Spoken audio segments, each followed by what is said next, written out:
প্রথমবার হাঁস রান্না করেছি, তাও এত চমৎকার হয়েছে মাশাল্লাহ, আমি নিজেও বুঝতে পারিনি আমি যে এত ভালো রান্না করতে পারবো। আর এই জন্যই চলে এসেছি আপনাদের সাথে শেয়ার করতে। নিশ্চয়ই আপনাদেরও ভালো লাগবে। মনোযোগ সহকারে আমার রেসিপিটি দেখুন।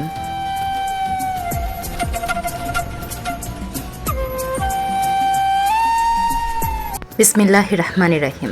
আসসালামু আলাইকুম। আশা করি যে যেখানে বসে আমার ভিডিওটি দেখছেন আপনারা সকলে ভালো আছেন আর ভালো থাকেন, এটাই সব সময় চাই। আমি রেজানা হক নিয়ে চলে এসেছি আজকে চমৎকার একটি রেসিপি নিয়ে। আমি ফার্স্ট টাইম হাঁস রান্না করেছি এবং হাঁসটা যে এত টেস্টি হয়েছে মাশাল্লাহ কি বলবো। হাঁসের গোস্ত খেতে অনেকে বলে যে গন্ধ করে, বাট আমার কিন্তু হাঁসের গোস্তটা খেতে ভীষণ ভালো লাগে। আর এই জন্যই নিজের হাতে আজকে যখন রান্না করেছি আপনাদের সাথে শেয়ার না করে কই যাই বলেন। আর এই জন্য যেটা করেছিলাম, আমি একটু প্রচুর পরিমাণে পেঁয়াজ নিয়েছিলাম, 1 কাপ মতো কুচি পেঁয়াজ আপনারা দেখতে পাচ্ছেন আমি তেলের মধ্যে দিয়ে দিয়েছি। তেল কিন্তু বেশি নেইনি, 2 টেবিল চামচ মতো। আর এই 2 টেবিল চামচ দিয়ে রান্নাটা কিন্তু আমি শেষ করেছি। আসলে রান্না করতে আমার ভীষণ ভালো লাগে, আর যখন রান্না করার একটা নেশা ওঠে মনে হয় রান্না করেই যাই কি জানি এরকমই মনে হয় সব রাঁধুনিদের সাথেই। আমার এই যে পেঁয়াজ কুচি দেয়া আছে, এর মাঝে আমি দিয়েছি দেখেন এলাচ, দারচিনি আর লবঙ্গ আর তেজপাতা। এরপরে হালকা এটা বাদামি করে আমি একটু ভেজে নিব।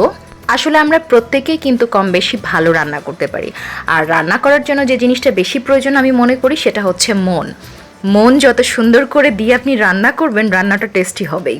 আমি 1 চামচ মতো হলুদের গুঁড়া দিয়েছি আর 3 চামচ দিয়েছি বাটা মশলা।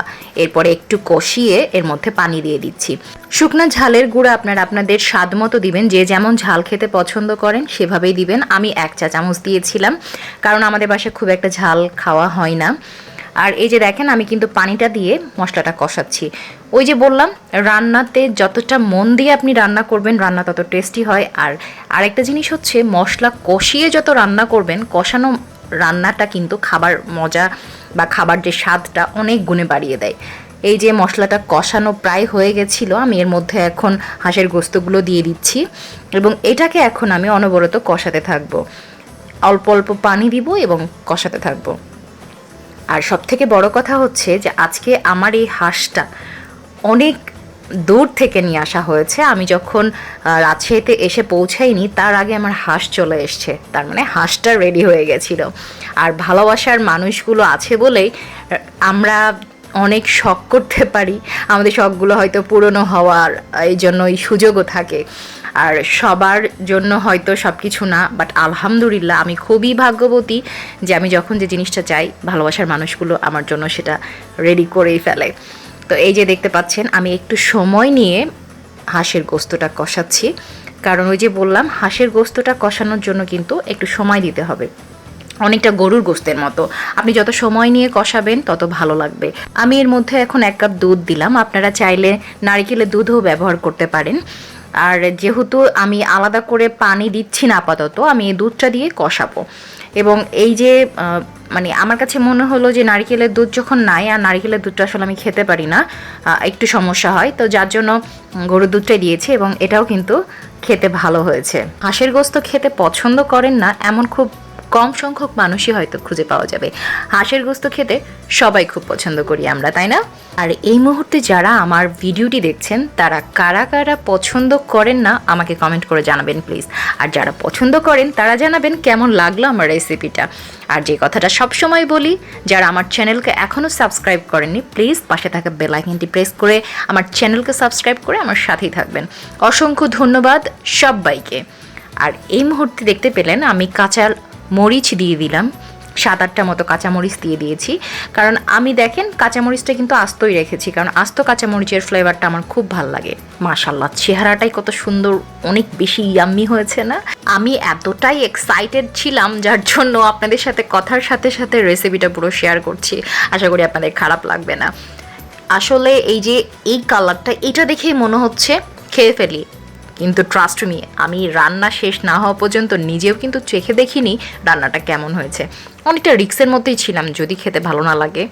তবে সব শেষে যখন রান্নাটা কমপ্লিট হয়েছিল, ওই যে বললাম সত্যি অনেক বেশি ইয়াম্মি হয়েছিল। শুকর আলহামদুলিল্লাহ যে অবশেষে আমি হাঁসটা রান্না করতে পেরেছিলাম। ছোটবেলা থেকে বুদ্ধি হওয়ার পর থেকে দেখে এসেছি আম্মু রান্না করে সবাইকে খাওয়াতে ভীষণ পছন্দ করত। আমার দাদি, আমার ফুপু, আমার চাচিরা সবাই রান্না করে খাবার খাওয়াতে কেন জানি খুব বেশি পছন্দ করত। আর এখন যখন আমি রান্না করি, সত্যি বলছি, রান্না করে খাওয়ানোর যে কতটা মজা, যারা খাওয়ান বা যারা আমরা খাওয়াই তারা যতটা বুঝতে পারি, আপনারা হয়তো অন্যরা বুঝবেন না। আর রান্নাটা খাবার পরে আমরা যখন শুনতে পাই প্রশংসা যে হ্যাঁ খাবারটা মজা হয়েছে, তখন যেন রান্না করার আগ্রহটা আরও দ্বিগুণ তিনগুণ করে বেড়ে যায়। আমার সাথে সহমত কিনা আপনারা বলেন? আসলে কিন্তু তাই। কিন্তু কোনো কারণে যদি বলা হয় রান্নাটা ভালো হয়নি, তাহলে কি আর বলবো, আমার কিন্তু রান্না করতে ভীষণ কষ্ট লাগে তখন। যাহারে এত কষ্ট করে রান্না করলাম আর বলে কিনা রান্নাটা ভালো হয়নি। আসলে রান্না করতে অনেক শ্রম দিতে হয়। আমরা অনেকেই মনে করি রান্না করলেই তো রান্নাঘরে গেলাম রান্না হয়ে গেল। না, তা কিন্তু না। আমাদের মা, আমাদের চাচি, দাদি, নানি, ফুপু, যারাই কিনা গৃহিণী আছেন, যারা রান্না করেন এবং খাবারটা আমাদের সামনেখানে দেয়, আসলে অনেকখানি পরিশ্রম করে কষ্ট করে তবেই খাবারটা কিন্তু আমাদের সামনে আসে। আর নিমিষে মুহূর্তে খাবারটা শেষ হয়ে যায়। এটাই নিয়ম, যে যতটা পরিশ্রম করা হয় ফলটা তত সুন্দরই হয়। আমার রান্না প্রায় শেষ হয়ে গেছে, আর এরই মাঝে আমি অনেক কথা বলে ফেলেছি। আশা করি আমার কথাগুলো শুনে আপনারা কেউ বিরক্ত হচ্ছেন না। আমি শুনেছিলাম হাঁসের গোস্ত কষাতে নাকি অনেক সময় লাগে, ভালো মতো সিদ্ধ হয় না, কিন্তু আমি যে রান্নাটা আজকে করছি কষাতে কষাতে গোস্তটা সিদ্ধ হয়ে গেছে। এটার জন্য আরও বেশি ভালো লাগছে। এখন আমি যতটুকু ঝোল রাখবো ঠিক ততটুকুই পানি দিব। আপনারা চাইলে গরম পানি ইউজ করতে পারেন, এতে করে রান্নাটা আরও তাড়াতাড়ি হয়ে যাবে। যেহেতু আমি অনেকক্ষণ ধরে কষিয়েছি, আর এই জন্যই মৃদু গরম পানি নিয়েছিলাম এবং 1 কাপ মতো পানি আমি দিয়েছি। পানি দেবার পরে আমি 15 মিনিট হালকা আঁচে রেখে দিয়েছিলাম এবং নামানোর আগে বেরেস্তা ভাজা, যেটা আমার আগে থেকেই ছিল, বেরেস্তা ভাজা এবং টালা জিরা একটু ছিটিয়ে দিয়েছিলাম। আর এই যে দেখতে পাচ্ছেন আমার রান্নাটা পুরোটাই শেষ হয়ে গেছে এবং আপনাদের সামনে হাজির আমার আজকের হাঁসের গোস্ত ভুনা। আর হাঁসের গোস্ত কিন্তু ঝোল করলে খুব একটা ভালো লাগে না, ভুনা ভুনাই ভালো লাগে। আর যতটা লুক দেখতে পাচ্ছেন ইয়াম্মি, তার থেকেও মজা হয়েছে, সত্যি মজা হয়েছিল। আর তার জন্যই আপনাদের সাথে পুরো রেসিপিটাই শেয়ার করলাম, সাথে অনেকগুলো গল্পও করলাম। আমার কিন্তু বেশ ভালো লেগেছে, কারণ শেয়ারিংয়ে কিন্তু কেয়ারিংটা বাড়ে। শেয়ার করেছি, বেশ ভালো লেগেছে এবং আপনারা ইনশাল্লাহ রান্না করবেন এবং রান্না করে জানাবেন কেমন হয়েছিল আপনাদের রান্নাটা। পরিবার পরিজন নিয়ে আপনারা যেন সবসময় ভালো থাকেন। দেখা হবে আবারও সবার সাথে। সেই পর্যন্ত যে যেখানেই থাকেন ভালো থাকেন, সুস্থ থাকেন। আল্লাহ হাফেজ।